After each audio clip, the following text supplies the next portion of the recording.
Hello, welcome to the 42nd episode of the series Decolonizing the Mind.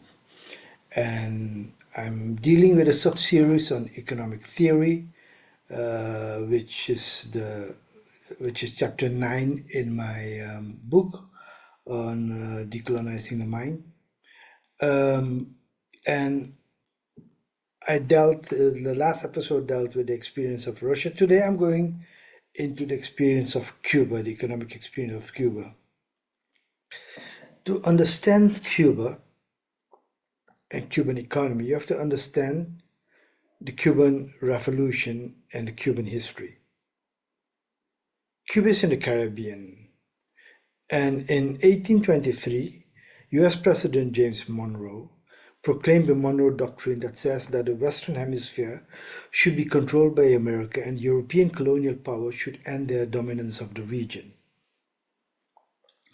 In 1948, America offered Spain $100 million US dollars to buy Cuba, but Spain rejected the offer.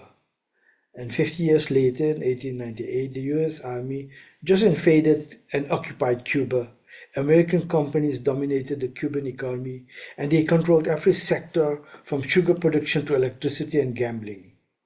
The Cuban economy was at the surface of American capital.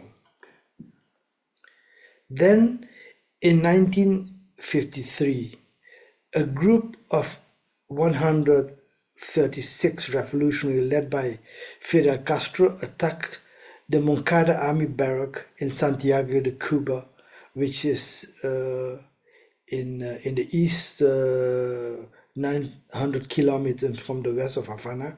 Havana is in the west. The uprising failed. Castro was arrested, 60 revolutionaries executed, and Castro was sentenced to 15 years in prison. 2 years later, May 15, he was released from prison because of general amnesties and popular sentiments. And a year later, in November 1956, he sailed from Mexico, where he had assembled the 82 revolutionary, trained them in Mexico, and sailed with the ship Granma to Cuba to launch guerrilla warfare. And of the 82, only 21 survived. His brother Raul Castro, Che Guevara, and other leading revolutionaries within that group. And this is the amazing thing. I think Fidel Castro is probably one of the greatest leaders, one of the greatest revolutionaries and in mankind in modern history. Every other person, after a failed uprising where 60 of your companions are executed, you're sentenced to prison, you're released from prison 2 years later, you might think, well, we failed. But he goes on, organizes a new group of revolutionaries, and when they arrived at the shores and they came out, 21 survived. And yet the guy still thinks he can win. And 3 years later, in January 1, was the triumph of the Cuban Revolution. Is in terms of what a human being can take and do is fantastic. Now, when they came to power, the first economic problem they had was how to deal with the large-scale private ownerships and lands, the latifundias. So the first agrarian reform came in 1959, and it gave title ownership to workers who previously worked on those lands, as well as previously foreign-owned land, especially in rural areas. They were nationalized, and exploitative conditions that were there, such as paying rent for the land, they were abolished. 4 years later, a second agrarian reform came. All property holdings over 67 hectares became nationalized. The reforms allowed for the state farmlands to dominate the agriculture because all these small farms couldn't produce what Cuba needed, and Cuba was based on large-scale sugar export. 70% of the arable land was under state control now, and the government became the largest employer with 30%. Uh, um, Only 30% was privately owned. So Cuba expropriated about 85% of the land in the second agrarian reform. The Cuban government started a nationalization process and brought most of the companies under state control. And the US reacted with an economic boycott that lasts until today. The US organized an invasion at the Bay of Pigs in 1961, which failed. And in 1962, it was a Cuban crisis where the Soviet Union had put nuclear missiles on Cuba. Cuba wanted to protect itself for another invasion that almost led to World War III, a nuclear war. But anyway, the Soviets came to an agreement with the Americans. The Americans withdrew their missiles from Turkey, and the Soviets withdrew their nuclear missiles from Cuba. After some years of experimenting with different planning techniques at the beginning of the 1970s, Cuba adopted the Soviet planning and management system. In 1978, small private companies were allowed to operate. Small manufacturers obtained raw materials, used machineries, hired workers with the permission of the state, and sold their product to state enterprises. There were 10,000 private truck owners who transported products from the manufacturers and private firms. But self-employment amounted to a maximum of 1.2% of the total labor force. The total population of Cuba is around 11 million. In 1980, private farmers' markets were established. In 1982, foreign direct investment was legalized. The private companies boomed in the housing sector. Between 1981 and 83, 400,000 units, housing units were built, of which 63% were by private companies or private people. Despite the enormous difficulties that the Cubans encountered economically, and that is one of the things we can never forget in history, Cuba's selfish, unselfish, and Cuba's moral stand in international politics was amazing. In 1975, the Angolan People's Liberation Movement announced independence, and that was scheduled for November 11, 1975. But then South Africa apartheid regime invaded Angola in October, and the Cubans flew troops and materials in support of the Angolan people in an operation codenamed Carlota, after a female leader who led an uprising of enslaved Africans in Cuba in 1843. And the war lasted 13 years, from 1975 to 1988, when South Africa was finally defeated in the Battle of Cueto Carnaval. And the result was ultimately the fall of the apartheid system in South Africa and the release of Nelson Mandela. Throughout the whole period, Cuba had sent 300,000 combatants and 50,000 civilians to Angola. And the Angolan experience was a lesson in morality and the ultimate aim of the Cuban Revolution. Angola is a mineral-rich country, but Cuba didn't bring any of those resources home like other capitalist countries would have done, only the bodies of the deceased fighters.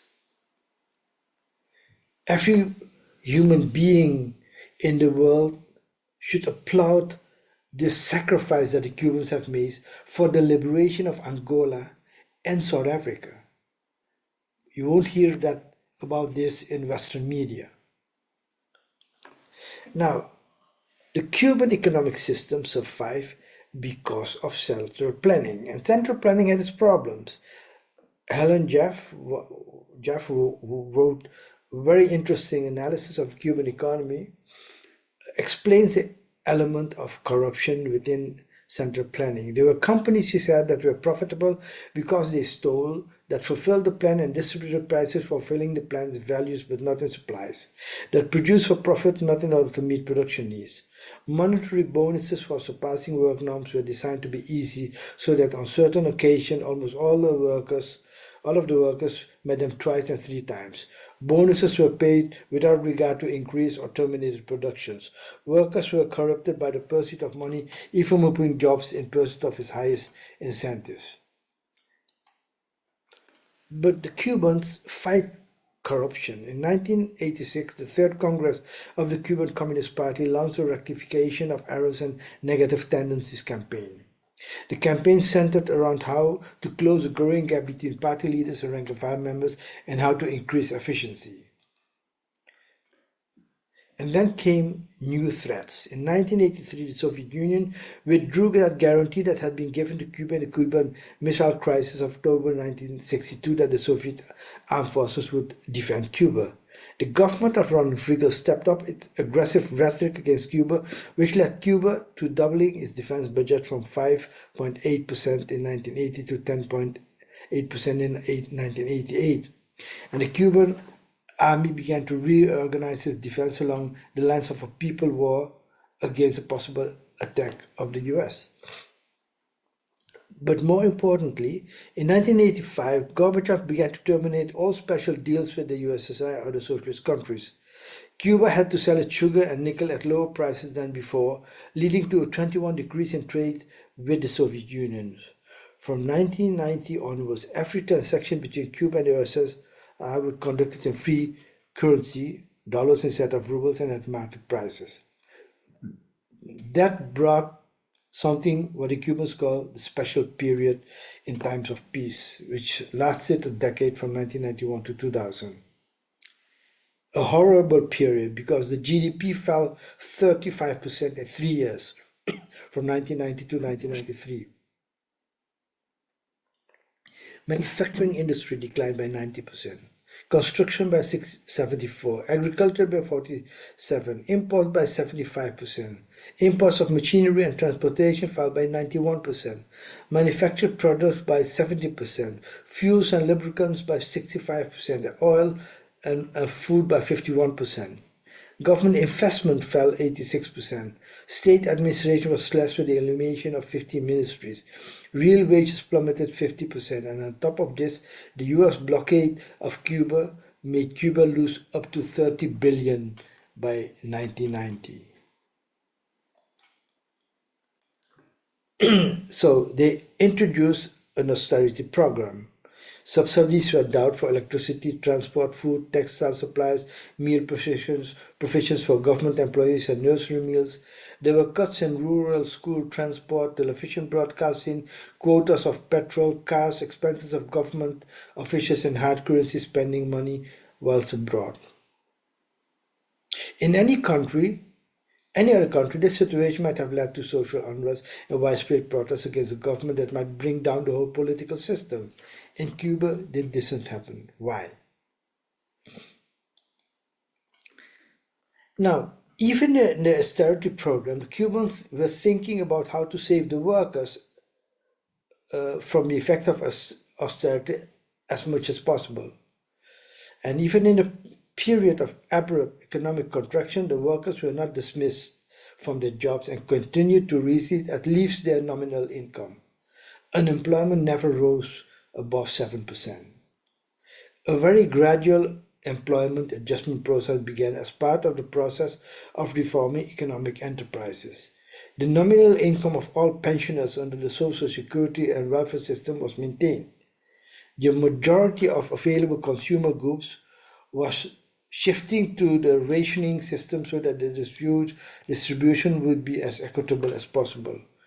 The government attempted to preserve the social programs in healthcare and education in their entirety. You see that the government, despite the massive decline in the standard of living, still had the welfare of its population at heart and tried to see how to mitigate the effect of that crisis. And for them, socialism is about improving the life of the people. But at the same time, it's also about creating a new human being, as Che Guevara said in 1965. He said, to build communism, it is necessary, simultaneous with a new material foundation, to build a new man and women. In moments of great peril, it is easy to muster a powerful response with moral incentives. Retaining their effectiveness, however, requires the development of a consciousness in which there is a new scale of values. Society as a whole must be converted into a gigantic school. And that is what the Cubans have been doing consistently. Education. So the media, the Communist Party, the trade unions, the women's organizations, the committees for the defense of the revolution, the neighborhood committees. And they try to get people involved in decision-making processes. In October 1991, the Communist Party organized a 6-month-long nationwide debate about economic policies. They involved the different mass organizations, and each and every proposed economic measure was discussed by millions of Cubans in their workplaces, neighborhoods, or mass organizations. They led to large numbers of revisions to the original proposals. The debates were not only about specific measures, but also about general problems such as whether Cuban society should pursue material consumerism, as is done in the United States, or should it continue to pursue the humanist vision of a better life in Cuba, social inclusion, culture, human development, despite its limited resources. And there were many programs on a micro level. A food program was launched in December 1990 to expand local food production for self-provisioning. An economic defense exercise program helped factories, offices, households, schools, and hospitals in rehearsing emergency responses to the loss of electricity and water supplies. In December 1991, the Forum for Spare Parts program helped local initiatives to recycle machinery and make substitute for imported spare parts. In January 1992, an energy plan was launched to instruct households, enterprises, and local authorities to cut fuel consumption.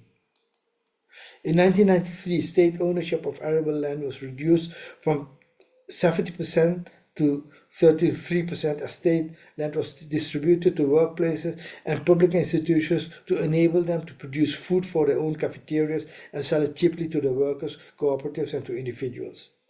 By 1996, over 43,000 individuals had been given land to farm in a rent-free loan on the condition of productive use of the land. So you see, the Cubans are just struggling to find all kinds of measures to get people involved to deal with austerity and the crisis that became there. On a macro level, Cuba began to develop new industries such as tourism and biotech. In September 1993, a policy to strengthen the private sector was introduced. The number of activities in which Cubans could be self-employed was raised from 41 to 158. Licenses were given to retirees, the disabled, and approved applicants. Self-employment rose from 50,000 to 208,000 people within 3 years. Tourism really took off and helped in stabilizing the growth of the Cuban economy. The Cuban government was able to lead the country through this special period not only because of its economic policies that had put human needs above economic austerity, but especially because of its ability to get the majority of Cubans actively involved in dealing with the crisis. Now, a poll in Cuba conducted by Gallup, a US company, a poll in Cuba on the population attitudes toward various aspects of the revolution and their lives, said that among the 46 questions, there were 2 questions regarding the support for the revolution and its policies.